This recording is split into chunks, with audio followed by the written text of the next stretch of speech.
Good evening, good afternoon, or good morning. It depends where are you located now.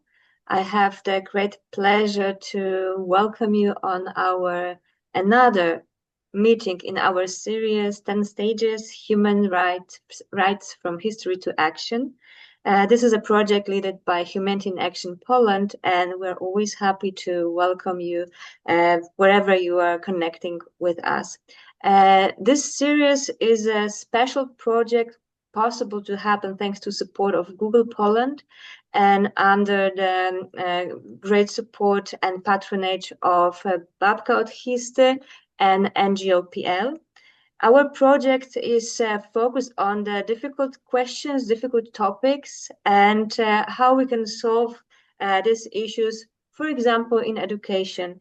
The core of our project is the app we created several years ago and a website called 10 Stages.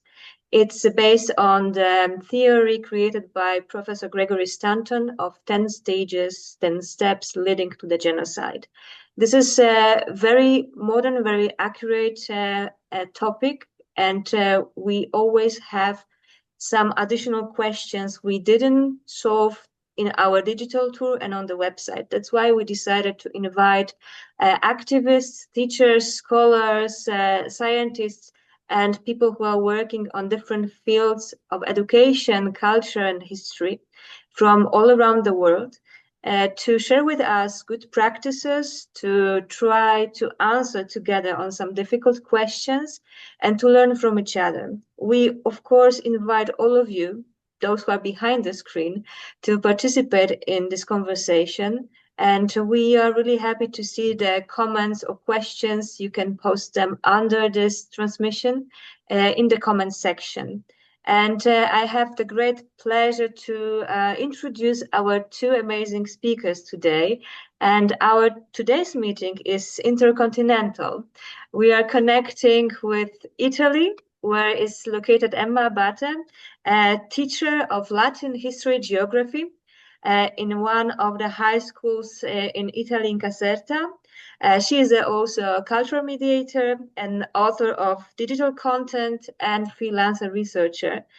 She is really engaged in education, and what I can say, because we know each other for a while, a person with a big heart to education and really open-minded person who tries to connect different topics and different issues and make education as a big value for the young people, and a person who tries to show the world and to ask the questions, not just give the answers, but ask also the questions.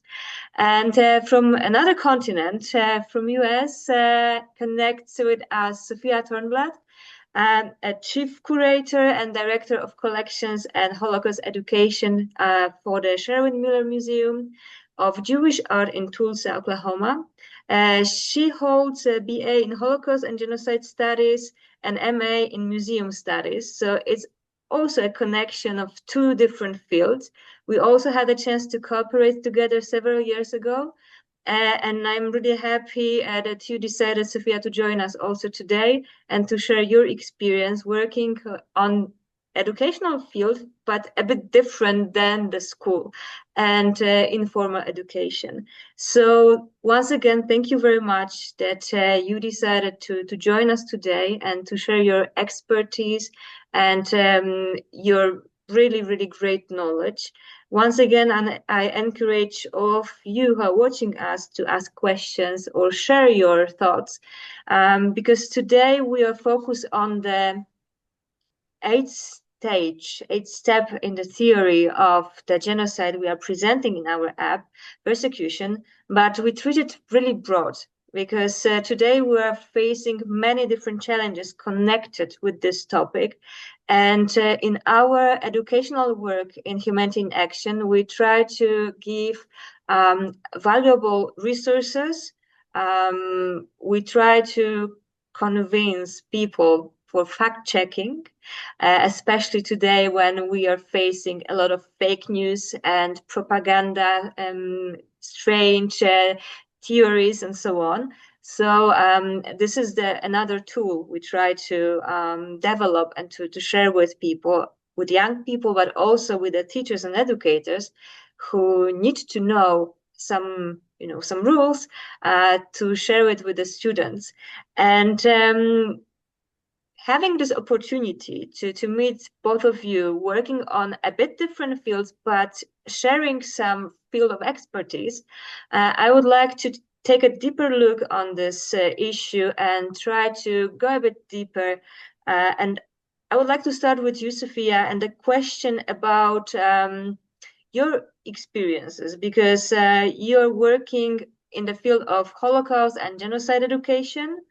And what tools and what approaches do you find the most effective for helping people to understand patterns which are repeating over and over again? Because this is something what is also one of the main reasons we decided to develop the app, to show the young people that what they are experiencing is a repetition, that in the history we can see the same patterns, the same type of events, the location, the details are different, but we still have the mechanisms which are repeating over and over again. So yeah, the floor is yours. Thank you so much, Larissa. So, in the world of Holocaust education, it's often frowned upon to make direct comparisons between atrocities that have occurred, right? I think sometimes that can be a little bit restricting. And the reason for that is that I think the Holocaust is best taught within the context of human rights, and alongside perhaps other genocides. And, I think if it's taught this way, students will organically pick up on certain patterns if they're thinking critically. Of course, it's vital to teach these events as separate events that, like you said, have things that are similar, things that are different. And I think the 10 stages framework is really important for this work because those 10 stages, don't just apply to the Holocaust, they apply to other genocides as well. Also, the Holocaust in general should not be taught in a bubble. I find oftentimes it's not given the correct context. And, anti-Semitism, which is the hate that caused the Holocaust, existed long before World War II era and has continued to exist. It just looks different in different times and different places. And it's really, really important that, in particular, students understand that. In addition, it's important to talk about the political components of genocide and the Holocaust, particularly fascism and authoritarianism, because then when those patterns happen again, people can recognize them and then also just see the political and human rights red flags where they exist. At our museum in particular, how we deal with this is that at the beginning of our Holocaust exhibition, there are 3 uniforms. One was worn, it's a Ku Klux Klan robe, and that is in our Holocaust exhibit because in Tulsa, Oklahoma, there was this really famous atrocity called the Tulsa Race Massacre. And so we have it in our Holocaust exhibit to show that that type of hatred shares some parallels with the hatred that caused the Holocaust. So the second uniform is an SS uniform, to, of course, represent the Holocaust and anti-Semitism. But then we also have a plain clothes outfit, so khakis and a white polo shirt on display to represent, yes, that hatred doesn't always have a uniform, but also it's supposed to remind people of the Charlottesville Unite the Right rally here in the United States, I think in 2016, where they chanted, "Jews will not replace us." So these 3 outfits or uniforms together kind of get students thinking of those patterns that are so important to recognize. Thank you. And I think this is something what some people don't have in mind when they think about a Holocaust education, that also clothes is a way how we can teach, showing different clothes, the different Yeah, uniforms, and the form of some uniforms which are present also today in some, radical groups, which right. represent those uniforms which were used, for example, during the Second World War, and all the symbols on it and so on. So I think this is a great introduction to this topic, and something what is, I think, a bit closer to the today's young people than just like theoretical history lesson. So yeah. Yeah, I think another thing that I have noticed is students respond to history best when they see themselves in it in some way. And so I think, tying in current events in a sensitive way can be really helpful. Yeah, because very often we say that history is happening today, but for many young people, it's just like a slogan that, like, someone said it. But if they experience that they are part of this history, that might change something in their perception also. That's definitely true. Thank you. Um, and jumping to Italy now, let's make a big jump on the other continent. Um, I would like to stay for a while in the topic of teaching and educating different groups, because you have the experience in teaching really diverse groups, not only students, but also you have the experience with the adults, teachers, and not only teachers. Um, and I wanted to ask you about the what helps to connect for students, but also for the adults, maybe the mechanism of discrimination and harm in real life situation. What might be the connection from history to modern day? What kind of tools and what kind of examples we can use to make it more understandable, I would say, to the people today? Larissa, now it's very on vogue and trendy artificial intelligence in school and also for teachers. So I think that we have so many app and tools that we can use in order to manage these difficult questions and these difficult topics at school or as a teacher or in other environments. On my experience, I can say that, as Sofia was telling before, the participation of a student and also of a teacher like me, educators like me, is more alive, more active when they don't just listen to something, but they interact with you. And so in this case, digital tools are very, very useful. If we talk about the model that you were telling about before, the 10-stage Gregory Stanton's models, I think it's a very good tool to use. For example, in my case, I connected this with a timeline online generator. Because I asked my students to put on a timeline the different stages from the model about specific events, like, for example, the Nazi Germany, Rwanda, or Bosnia, in order to let them think about how can those events escalate, can have an escalation in violence very, very fastly, and very sometimes also with the total inactivity of the other people that are very passive sometimes, and there is no civic courage, no civic participation. I underline this because in my case, I don't teach only history and geography, but also civic education. And so it's something really connected to civic education curriculum in Italy.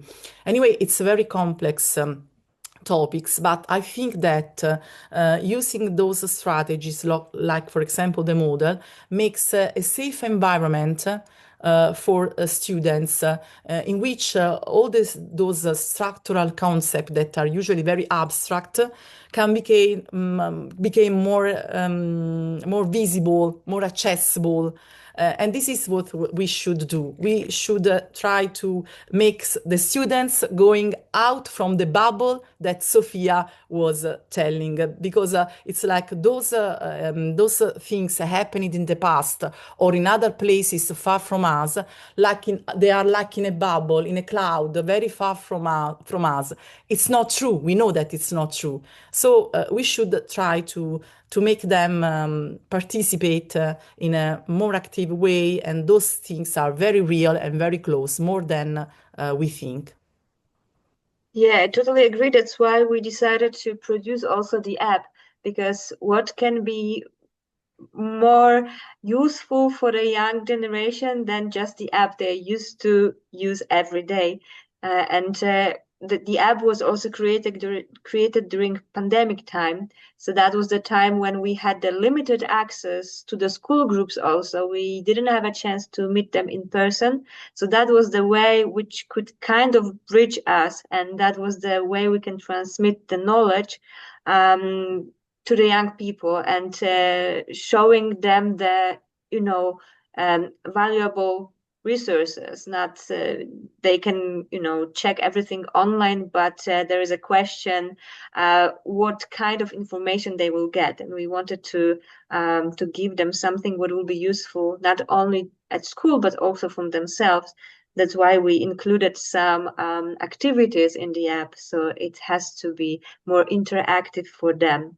And we were talking a bit about school, but let's go back for a while to the museum, because very often museum is kind of bridge between today and yesterday, modern time and the history, but it's the first step to the future, I would say sometimes, because I think that this is a mission of many museums, if not all of them, to teach and to show something, to open another door for people, to make them more, I don't know, curious, to make them try to discover something in the past and to learn for the future also. And I was wondering how this museum education can inspire young people, because during the classes at school, this is a different situation. We have some frame, we have students in one place, we have a teacher who is giving some informations, but at the museum situation is a bit different. And this is very often one-time meeting, short-time meeting. The resources are limited. So how can we inspire young people to take some actions to actively learn about the history at the museum?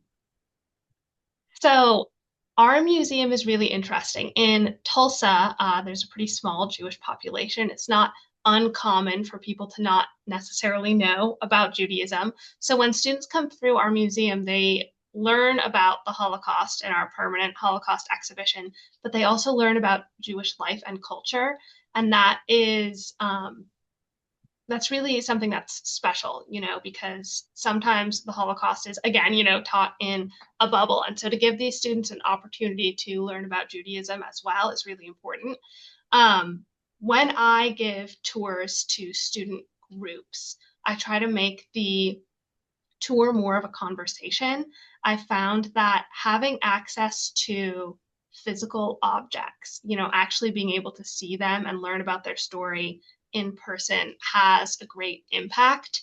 But when it comes to making it relevant for right now and to really impact the students, I try to hone in on never again being a call to action, because of course it's happened, again and again and again. It's always happening on some level. But with the 10 stages, hopefully students can learn to identify those stages, and each stage is a step for intervention, right? Especially those early stages of genocide, which is part of why that is such an important tool. I also think it's really important to teach students about the role of individuals.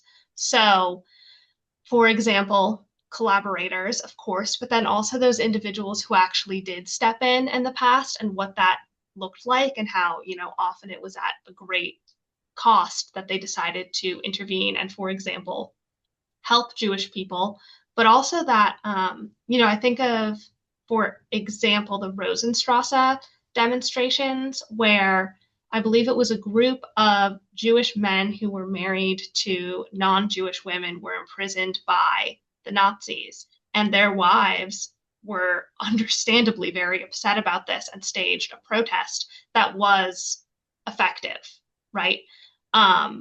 So I think oftentimes you hear that it was impossible to do anything to really impact and change history in times like the Holocaust, but that is not always the case. And I think it's good to encourage students to, even just stand up for each other in smaller settings like school.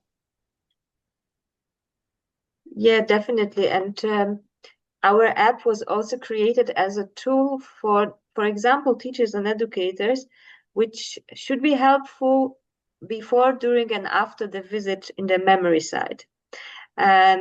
Because you can divide it into these three sections, like before, what happened during the Holocaust, and what happened after also. And we are also focused on the individual stories, because still we are repeating that over and over again, that the individual stories are the best way to understand, to learn, and so on. It sounds like a cliche, but it's really true. And this is the tool which works really good in education. That's why we decided to show also diverse stories of different people, Jewish, non-Jewish, Roma, from Poland, not only from Poland, those who survived, those who perished during the Holocaust, to show the diversity of faiths during the Holocaust also, and different contexts also during that time. And I think this is, as you said, the individual stories, and giving this call to action also, showing that even one person can change something. It's really important, especially when we think about the stage we are focused today on, when we have already the ghettos, we have the camps, and this is this narrative that people couldn't do anything. But we have so many examples of those who decided to face the evil, and they decided to do something. Even the little step sometimes was something would change the life of some other people. So I think this is an important thing, what we have to take out from the big history and present to the young people, especially to show them this is possible, to do something, to take the action. Yeah. So thank you. And let's maybe continue with the digital tools, because we were talking about how useful it is and how natural it is to use it for young people. So maybe let's change the target group, let's say. And I have Emma, question to you, because you are also educating adults and also teachers. So I'm wondering how this kind of tools like 10 Stages app can change the way the educators approaching difficult conversations about the history, injustice, and civic courage. Is it helpful for them? Is it easy to, introduce such tools to the teachers and educators? What is your experience? No, in my experience, technology give a big support in schools, and now the Ministry of Education is investing so many money, lots of fund and money in order to improve all the digital devices for students. But I go on still thinking that the importance of real life with micro histories, like you told, the individual stories is much more important for students, especially at local at local in the community where they live. You told before about place-based learning. This is something really something that can be also this approach can be very useful also for the topics that we are talking about. For example, just to say, because now we are talking and pop up in my mind when I was in London and I was walking in the street and just by accident I found a garden, a little garden. It was very hidden. I'm sorry, I don't remember the name because it's not one of the big gardens that we have in London that are very famous. It's very, very big. It was not far from the city, if I'm not wrong. In this garden, you can find people from the office eating sandwiches, but you can find a big wall full of plaques with examples of individual heroism, of people that helped other people in particular situations. It was so touching for me. Now, I don't want to seem to look rhetorical or something else, but I was very impressed because it was a sort of a serendipity. I was just working and I was looking for a bench on which sitting to have my sandwich as well with the others in the garden. And I stood up. I was very impressed by this wall. And I think that for the students, this effect can be the same if they are put in front of a real story, and you can use the technology in order to make this more catching for the students, of course, but a real story told by real people of a little example of not big heroism, something very simple that is from authentic life. Something that can be connected to, for example, I'm thinking about a plaque, a simple plaque or simple memory place, a monument, a stage, something that can generate a reflection, a debate. Place-based learning together with the digital tools can be a very good approach to this kind of topics. For example, preparing an exhibition also virtual by we have so many tools. For example, I use Art Steps with my students. It's a free tool that they can use. Is very user-friendly, very easy to use, and they can create an exhibition about those acts of heroism. So after I have seen this wall in London, when I come back in Italy, this was the idea to ask to my students to make something similar in an exhibition, digital exhibition, using Art Steps. I could tell lots of examples like this that can be used every day. So we can take, as a teachers, we can take the inspiration from real life, from the places where we live, in order to give our students examples from reality. This is what I think. It's very powerful. It's very something that let them to be very dynamic and to participate using the digital tools, but at the same time doing something original, something authentic, a personal output. Mm-hmm. Yeah, that sounds really great, and I'm really curious what type of exhibition your student created. I don't remember the name of this garden. I could look for it in the mobile, but we are talking, and so I'm listening to you. Yeah, and I'm wondering what kind of exhibitions your students created, what inspired them.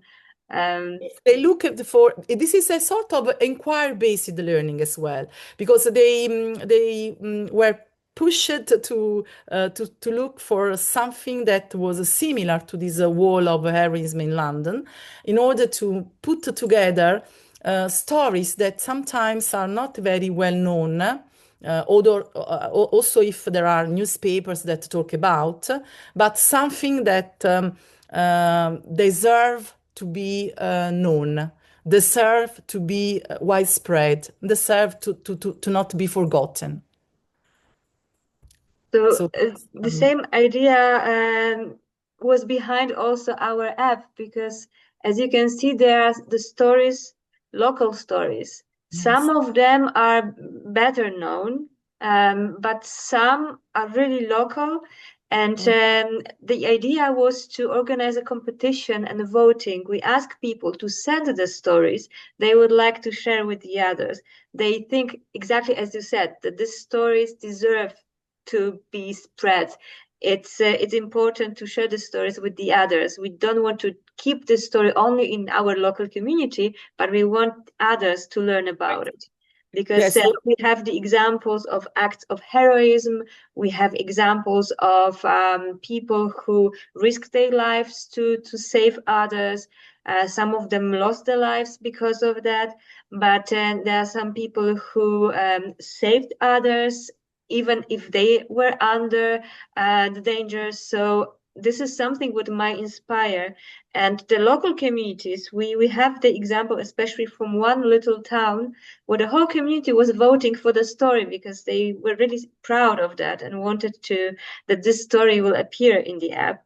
So that was also great to see the engagement of the local people who try to keep the stories alive, and they are proud of people who are living in the communities, and they did something good what can be, they might be the role models also for the young people today. So I think this is something what can inspire, and we need to look always for something what is close to us, because this is yeah. I think that virtue is contagious, like a pandemic. Like so, if you can show to your students something that is virtuous, they will imitate this example, and something that they can use in their everyday life.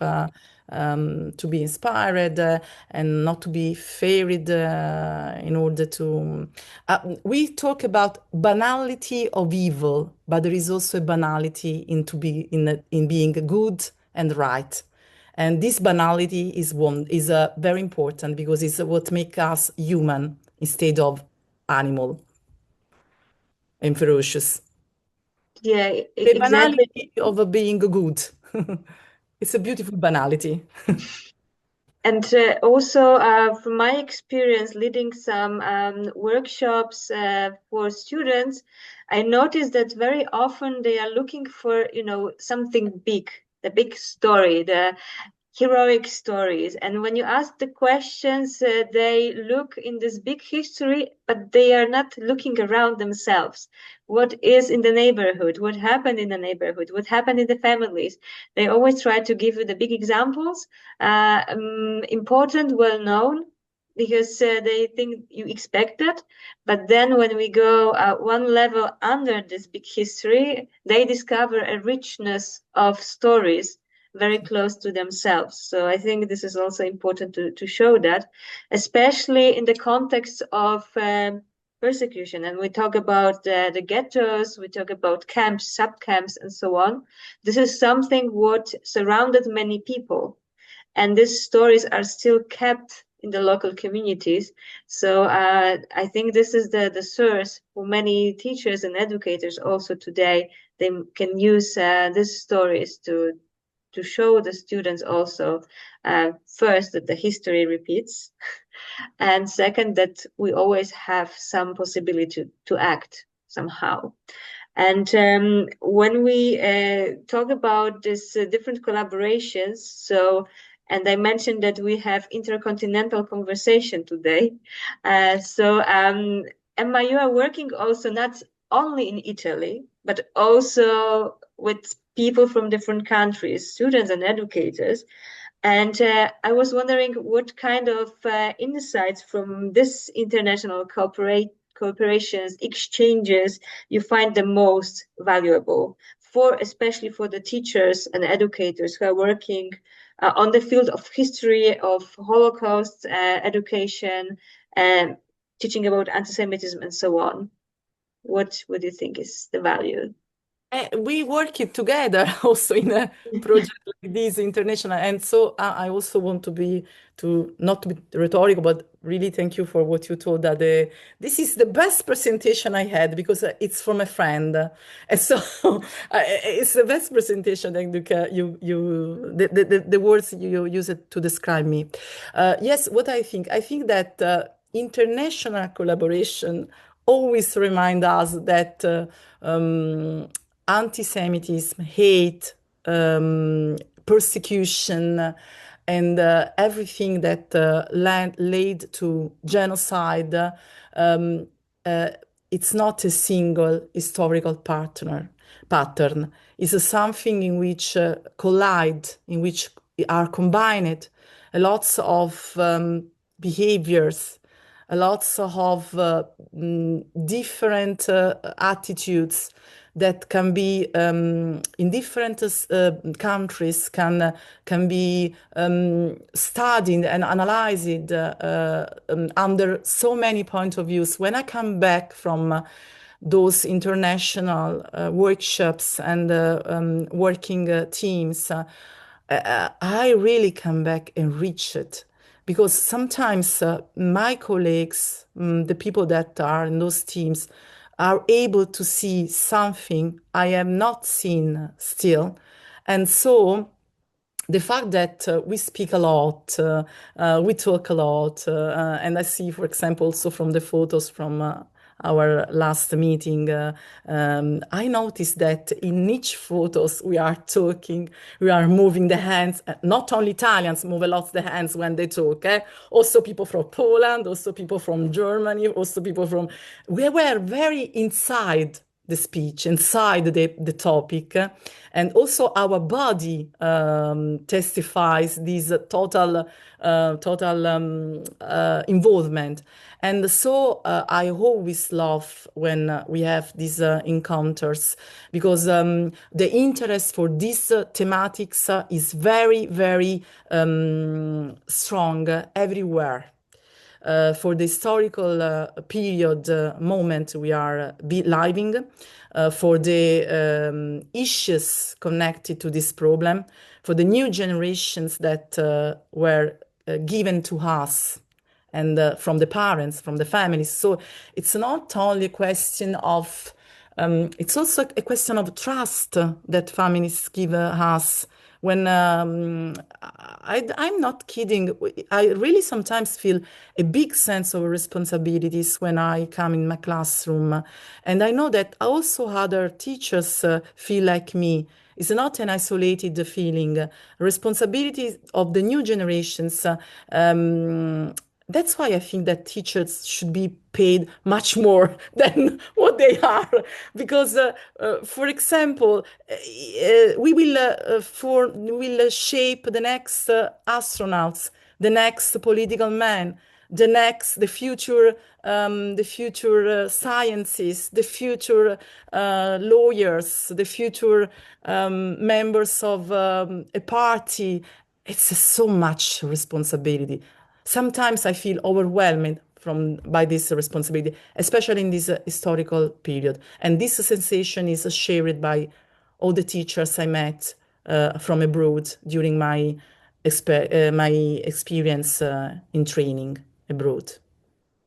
And I think that since you're a history teacher, but also you teach other subjects, but it's not only this, I would say, the raw data, but you are teaching between the lines also, and it's the teaching of empathy, for example, how to be a human simply, and how to have some feelings, and how to be responsible, and so on. So this is something what we also try to do through the stories we connect and combine into the app, that we are showing different levels of humankind also, and how people can react, what they can do to face the evil and to take the responsibility in different situations. And talking about this international, intercontinental also work, let's jump to the US for a second. And Sofia, you have the experience working both in US and in Europe. with different people in different institutions and organizations. And I'm curious how it is when we think about the education about the Holocaust, education about anti-Semitism. What are the similarities and differences between these two world regions if we think about the education of these topics? Yeah, so we're going to talk about place-based learning again. It was almost 8 years ago that I was interning at the Galicia Jewish Museum in Krakow. And at the time, I was still a student. I was really taking it all in. So I was in, for the most part, besides when I was giving tours of the museum itself, during that time, I was more in the role of a student. So from that perspective, I think the most obvious difference between talking about the Holocaust in the US versus Europe is when you're in Europe, specifically Poland, it's local history. So there are those opportunities for place-based learning. I did notice sometimes, and we have this problem in the United States in other ways, but sometimes it was really difficult to confront anti-Semitism as being a hatred that existed in Poland before the Nazis and then was, of course, made a million times worse when they invaded. But there's this deep sense of collective responsibility and also collective trauma in Poland when you're talking about the Holocaust. Because, of course, the war affected everyone, right? So it's a history that really applies to many people. I'm thinking in particular, the Schindler's Factory Museum in Krakow, of course, focuses on the history of the Holocaust as well as Oskar Schindler specifically, but it also really tells the story of the occupation and what Krakow was like in those early days of the war, where it actually happened. And I think that that's hugely impactful when you're actually there. In the United States, it's easier for Americans to distance themselves from the history of the Holocaust, even though, of course, anti-Semitism was a problem here as well, in addition to other forms of hatred. Many of us know about the Holocaust sort of in that like intergenerational way through stories from family members who fought in World War II, for example.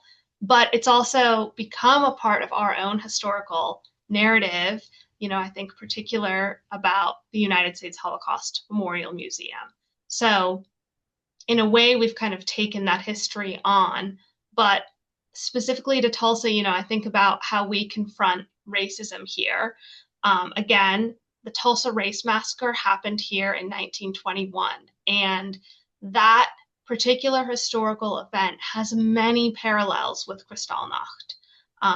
And for a long time, it was called the Tulsa Race Riot, when in reality, it was actually a massacre. The affluent neighborhood of Greenwood, which was an all-Black, really just thriving community, was destroyed by, for example, the Klan, as well as just regular Tulsans who scapegoated one individual for something that probably didn't even actually happen. And the community, has had periods where it's kind of revived, and then something else will happen, and it will struggle kind of back and forth. But in many ways, again, that specific event of the race massacre is similar to Kristallnacht. So if our students come into the museum understanding the race massacre, which is now being taught in schools as the massacre as opposed to the riot, they can understand Kristallnacht. And if they can understand Kristallnacht, they can understand pogroms, anti-Semitism, the Holocaust. So, again, I think we do place-based history at our museum, which may seem odd. We're in the middle of the United States, but the relevance runs really, really deep here. I hope I answered your question correctly. I feel like I got very sort of passionate about talking about, the race massacre, but it's really important to students' understanding here?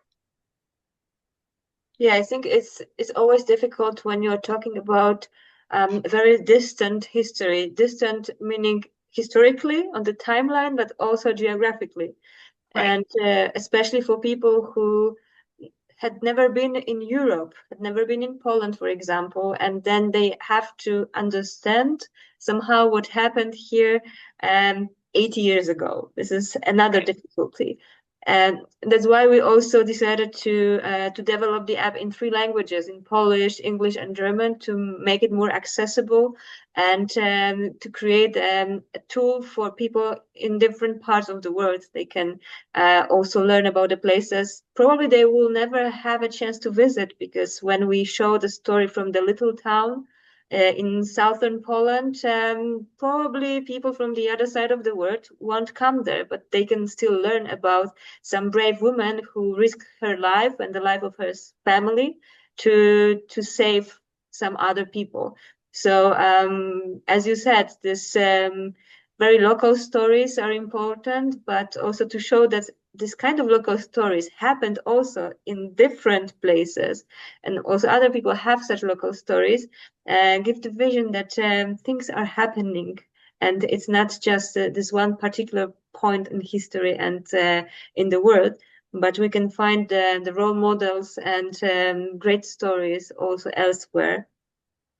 And yeah, the time is running out like crazy. I have the feeling that we could talk like long hours here, but I have just a few more questions to you, and I'm just taking a look if we have some comments. I just want to remind those who are watching, I know that you are there. Don't be shy, you can ask the questions also and share some reflections. Um, so I would like to ask you maybe, Emma, because in Humanity in Action, we try to underline this inclusive and reflective type of learning.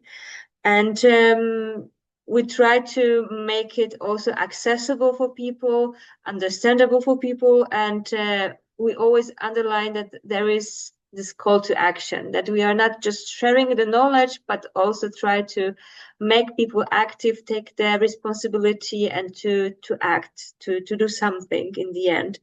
And I wanted to ask you, how can teachers and educators integrate these principles into everyday lessons, what they are sharing with students, and what they can take from this type of narratives, and to create the empathy and understanding? What is your experience in the classroom? What can be useful?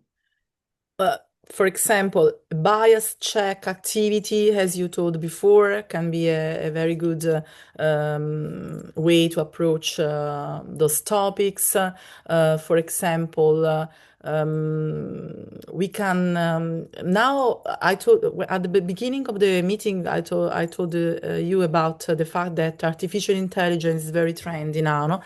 We can also, for example, we can ask. Students to check to analyze a picture from Europeana, a digital archive, just to cite one of the possible digital archives that we can use, for example, to analyze a propaganda poster, to analyze something written, in order to ask artificial intelligence if they can find, the artificial intelligence find something connected to the 10 stages model, and also students can reflect on how it's important to be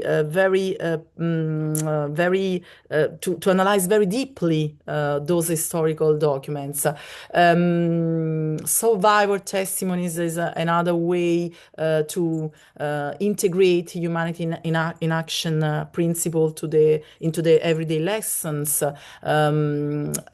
My experience tells me that students inclusions emerges when students work with diverse sources.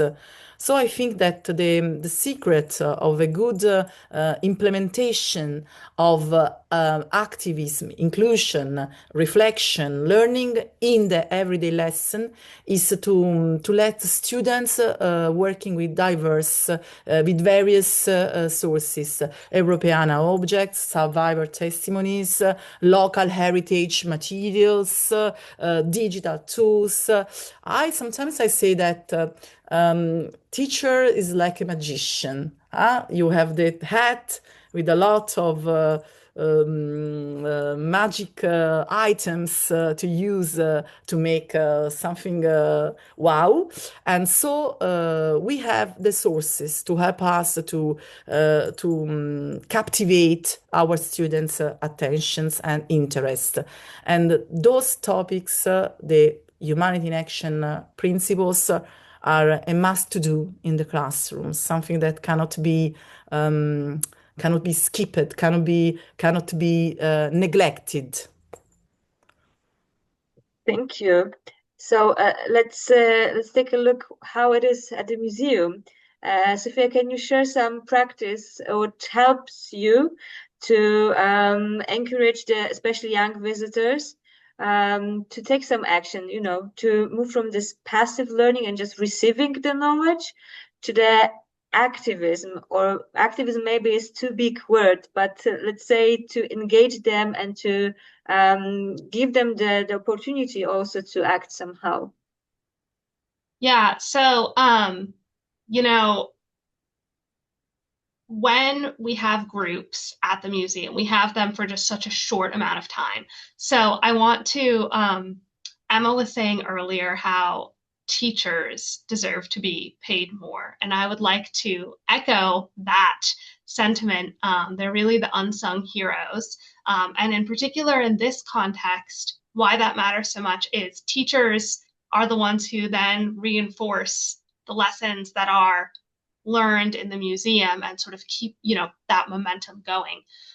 So we try to create programming that can extend the museum experience. So an example for that is we have art contests that have to do with different themes around the Holocaust that get students to think creatively about different events and different subjects within the history of the Holocaust. And these art contests in the past have coincided with both our Kristallnacht commemoration and then our Yom HaShoah event as well. So both in the fall and spring. We also have essay contests that, again, take these themes and reinforce them in the classroom. I can't say for sure that makes a huge impact morally, and that because of having this experience of engaging in that way, they go on to be a better people for sure. However, a lot of them, especially if they do the art contest year after year, we have, repeat applicants. They're thinking about this on a deeper level, at least once a year in the classroom. And we have students who've shown great engagement and interest as a result of this. I'd also like to, we've talked a bit about technology. I think social media is super important in reaching young people. For a long time, I had this platform called Under the Silent Blue Sky on TikTok and Instagram, which is still somewhat active, because there's so much misinformation online. It's so important to provide students with resources that are either apps or social media accounts that can provide really good information. And it's hard to find that, really. So I'm always really impressed when museums and educators are actively engaging that way, because that's how they're reaching the young people, which are arguably the most important audience to reach. Yes, thank you. This is definitely a big challenge because the world of social media is so dynamic also, and you need to be so active all the time just to follow the trends, to know how the algorithms are working, and how to make your content first accessible, but also interesting and attractive for the young people. And this is sometimes this generation gap that you think that it might be interesting, but for the young people it's not. So I always say that it's really important to listen to them. To you are the specialist on the field, but in the case of content, but they are the specialists of the, let's say, visual level of this content. So here, this intergenerational cooperation is always needed, and to be open on for that, it's also important when you think about education. So, yeah. Thank you. We are exactly on time, as we should finish this conversation. Thank you so much. I don't see here any questions. If some of you will have any questions, just leave the comment under the video, and we will pass it to our speakers. Thank you so much. It was a great pleasure to host you, to talk to you, and to kind of virtually travel to Italy and US today from a cold and windy Poland. I hope that you experience better weather in your hometowns. So thank you very much once again. It was a great pleasure. And for all of you who are watching us, we will inform you very soon about the next meeting, and we invite you to join us. Thank you so much. Thank you, Larissa. Bye, Sofia. Bye. Thanks so much. Bye. Bye-bye.